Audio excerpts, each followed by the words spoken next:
The piloting of the ship is pretty simple and straightforward, and in terms of flying with the mouse and keyboard, this is probably one of the better games that I've encountered. So the first thing to understand is that here at the bottom center of the screen, we have a map of the area that we are capable of perceiving with our sensors on the ship. This equates to this exposed circle that we have here on the main map. You'll notice we have here plus Z. Well, if we look at the main map, what we'll see is that we have plus Z, minus X, and plus X. And this is our orientation that we can see in this plane as we rotate. This helps us to find our directions and steer. Up above that, we have this curved bar here. The little downward pointing arrow that's over the red mark indicates our speed. So as I roll the mouse wheel forward to start acceleration, you'll see that it moves to demonstrate that we are speeding up. As I roll the mouse wheel back, it comes down until the red mark, which will give us 0 meters per second. Right here, flare 0, this has to do with our countermeasures that we have, kicking out chaff flares basically to distract heat-seeking missiles. All right, flare 0. We don't have any, so therefore it shows 0. The white bar here is the health of our hull. The blue bar here is the health of our shield. So here we have a center reticle, and down here on the right side we will have information on anything that we highlight. If any icon that we can see on the screen or on the map, we can click it. Mineral, Sentinel. It will highlight it. We'll have the computer tell us what it is, and we'll have the information down here in this box. All right. If you don't want it highlighted anymore, just click anywhere on the screen and it will knock it out of there.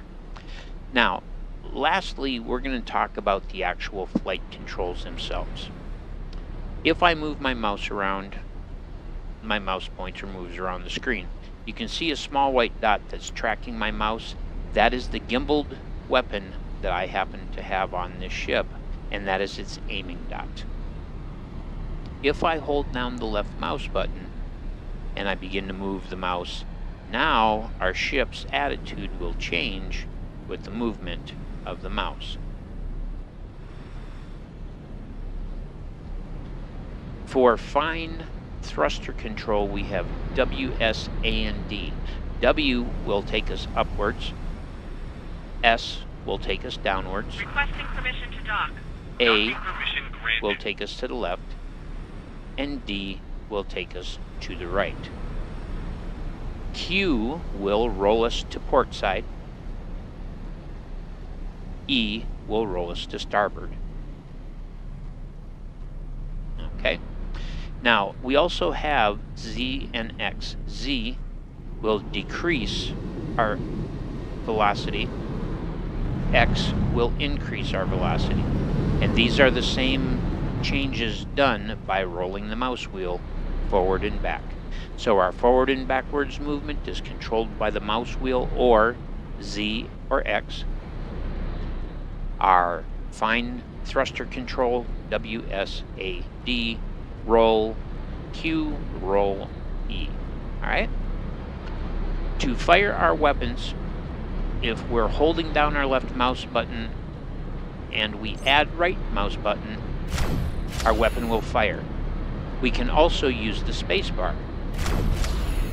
Alright?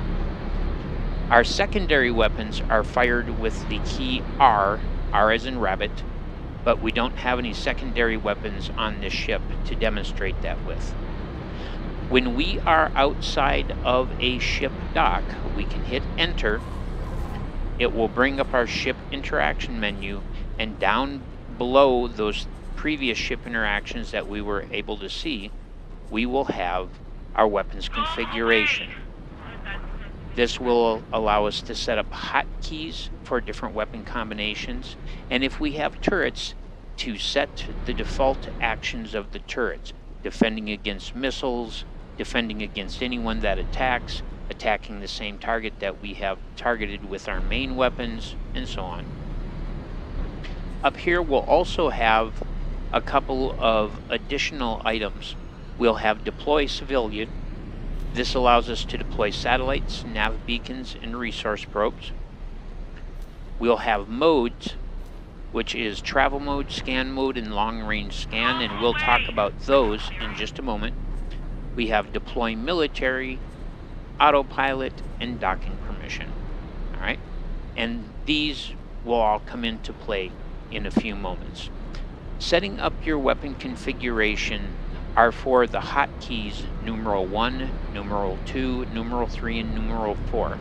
These locations act as columns. So if I had multiple lasers, they would be associated with a column for numeral key 1, a column for numeral key 2, a column for numeral key 3, and a column for numeral key 4. Here we would set up firing on secondary weapons, the weapons we fire with the R key. Okay, and again, hotkey 1, hotkey 2, hotkey 3, hotkey 4 in columns. Okay, well, so here we had mention of modes, and once we've gotten past the very simple basics of piloting our ship, moving forward and back with our mouse wheel and steering by holding down the left mouse button and moving our mouse around, we have to begin to pay attention to 3 separate available modes with our ship.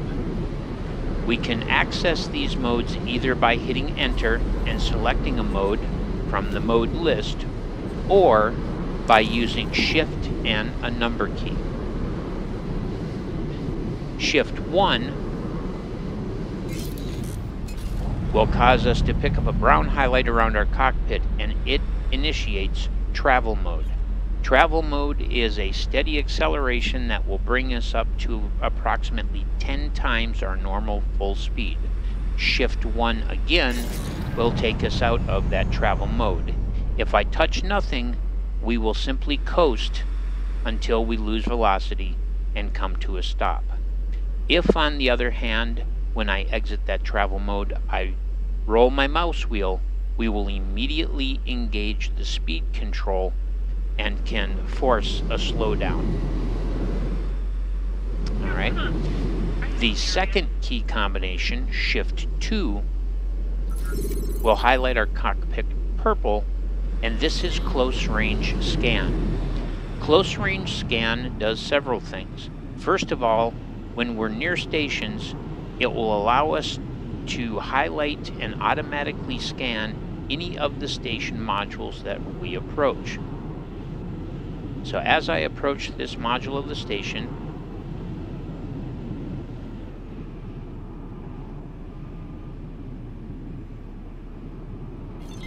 there we go. What it did is it just scanned that particular station segment. If we come up here to this docking arm, Full part factory. it scans that section of it, and you'll notice it now says information unlocked, 10%. And this entire thing here is a big triple boom for capital ships to land at. That red icon right there represents somebody who's in trouble with the law, and if we shoot them up, if we destroy them, we could potentially get a cash reward as well as a certain level of reputation. Now, in addition to scanning segments, modules of a station, we may also encounter radio communications. It will be a little highlighted area. It'll look like a sparkler, all right, and it will give off radio static noises, and if we approach it in this mode and get our central dot on it, it will initiate communications with someone who's attempting to communicate outside normal channels. We may also encounter a data leak. A data leak will appear to be a red spot on the station that also will have a sound cue to it that sounds very much like radio static, and that data leak can be scanned to gain blueprints, discounts at the station, and other sorts of information of that type. So, radio communication markers and data leaks. I unfortunately am not seeing either of them here on this station. We're gonna go up top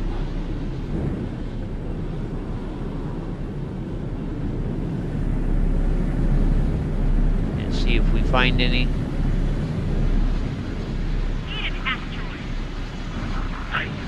That right there is the docking bay, and a helpful hint is that very often it will be the segment right near the docking bay that will have one of these. And indeed, here we go. You hear that sound? That says that there's either a communication or a data leak somewhere right in that area. But the first place I always check at a station to try to find communications or data leaks is right near the docking module. So let's see if we can locate this so you guys can see what one is like.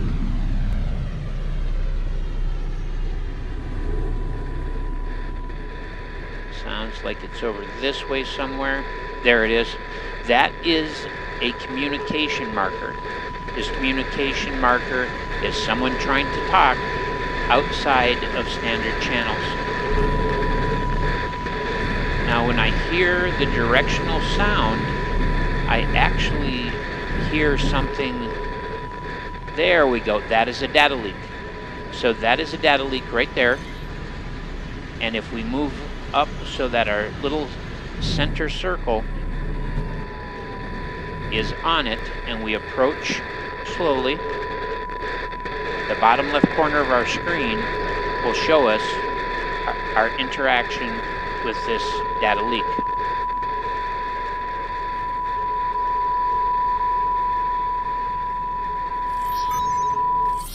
There we go, decrypted data stream. We unlocked a discount with the Argon Hull Factory, so we would get goods here a little bit cheaper than we normally would.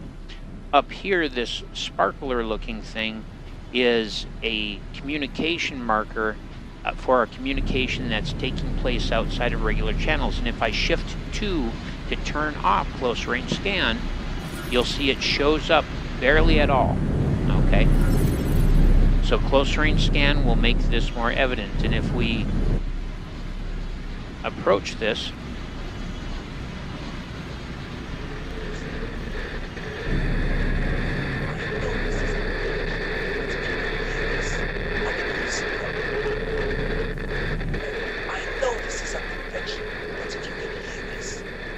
some help. Hey, I know this is unconventional, but if you can hear this... One moment, please. All right. And if we press F, we'll get the communication. Ah, that should do it. I had to disable my voice filter. I was beginning to think my messages were being intercepted by those split fellows. I'm a little disappointed that it was this easy. I don't suppose they sent you, did they? Oh, that would be quite devious. Alright, and so this actually is the communication that starts the quest line that will eventually lead to lots of interesting things. Who are they? What should I call them? I suppose captors is quite apt. Employers? They let me work on my own projects some days, you see. Do you need help? Ah, yes. You see, I'm in a spot of bother. I'm in the middle of some important scientific research, which I'm unable to pursue personally from my current location. I'm looking for an assistant to aid me. Alright, sorry I can't help at the moment. I see. I expected a more positive response to a mysterious distress call with mention of science. Perhaps I'll describe it as exciting or stimulating next time for a better outcome. Oh, you're still there? Thank you for your time. All right. But because we've still got more things to go over, we're not going to accept that. All right, so Shift 1 brings us into travel mode to make us move at 10 times normal speed. Shift 2, close range scan, allows us to scan station modules as well as finding communication markers and data leaks. In addition to this, it will allow us to scan other ships. If you are flying and you want a sudden burst of speed, you can hold down Tab. What will happen is energy will be diverted from your shields to your boosters, and you will move much more quickly. But notice the blue line going down because of my use of the energy for my shields being diverted to the boosters. The energy will come back relatively quickly. We're going to come up to this big miner. Aaron, Sentinel. We're going to highlight him, and we're going to slip up to within about 500 meters.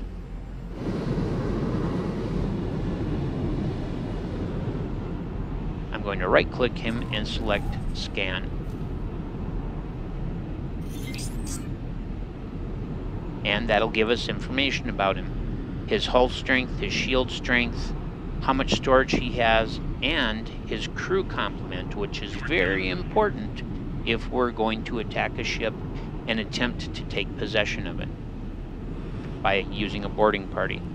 Peregrine, Sentinel. This is a pillager. He's a pirate. If we get pillager, marauder, or riot squad, generally that means they are pirates. Scale plate packed. Alright, so that pretty much takes care of mode number 2. Shift 1 for fast travel mode. Shift 2 for close range scan. Shift 3 will bring us into long range scan. Long range scan is used to do exactly that, to scan at a long distance in the sector that we are in. To activate the scan, we have to use the L as in lion, key, and if I hold down the L key, you'll hear it charge up. If I let it charge too long, when I release the key, you'll hear this sound. What this means is that the release of the pulse failed. So usually a count of 1001, 1002 is just right to release a pulse. 1001, 1002. This sends out a directional pulse that scans around us. So in order to see in a full circle, we'll need to turn and scan multiple times. 1001, 1002. 1001, 1002. 1001, 1002. We can scan upwards, 1001, 1002, and we can scan downwards, 1001, 1002. Okay? Now, once this scan is done, if I open my map and I zoom out, what we should see are some indicators for things that were picked up by the scan. And if we approach those items, we will be able to reveal them. In this case, I'm going to use T as in Tom, Unknown station. in order to target this unknown station. Alright. Now, when I exit, you'll see I have a small white arrow, and that arrow points to that item I targeted on the map. And we can begin to approach that station, and you'll see it says unknown station. Shift 1 to enter into travel mode.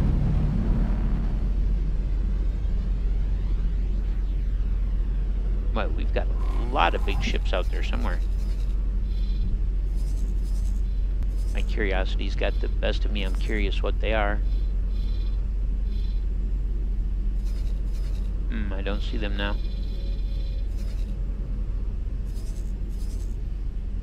There they are.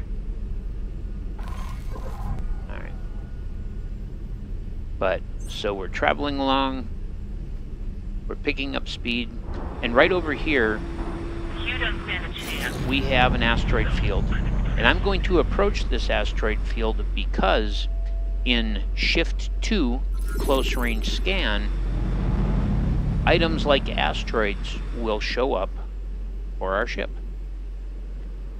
So I'm gonna kick in my thrusters, holding down tab and using up my shield energy to accelerate.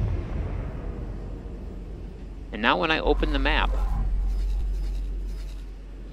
what we will find is that we have color here. These colors are representative of asteroid fields. If we click Legend, you'll see mineral region, gas region, mineral and gas region.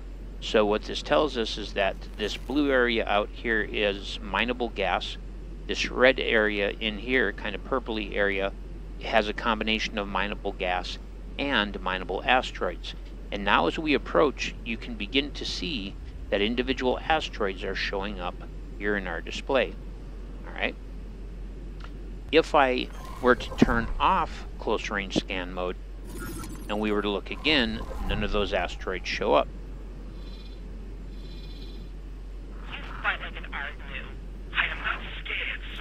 And again, we can access these modes from the ship interactions available under the Enter key.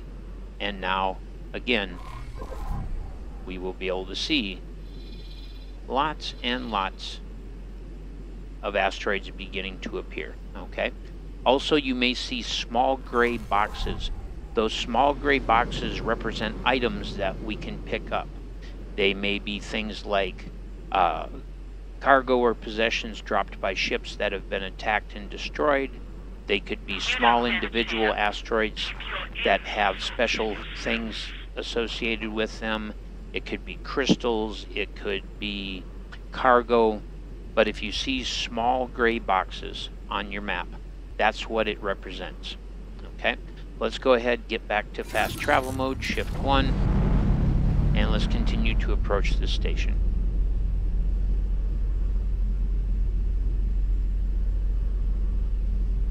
You'll notice that we still show as unknown station, and it's not until we reach 40 kilometers that it will give us the information about that station.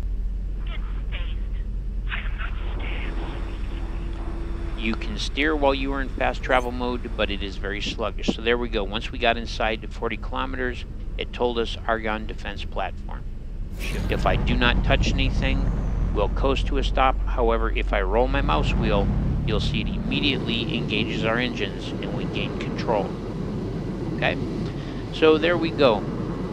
Those are the basics of game interaction and ship control here when you start the game. Shift 1, fast travel mode. Shift 2, short range scan mode. Shift 3, long range scan mode. Alright. Hold down left mouse, move it around, and you will steer your ship. Right click while doing that will fire your weapon. Spacebar will fire your weapon. R fires your secondary weapon. W, A, D, and S are our thrusters, up, down, left, right. Q rolls us to port. E rolls us to starboard. And with that, I think we will call this tutorial at a close. However, I will be back with more tutorials, such as my mining tutorial, tutorials about combat, how to take possession of ships, and so on and so forth.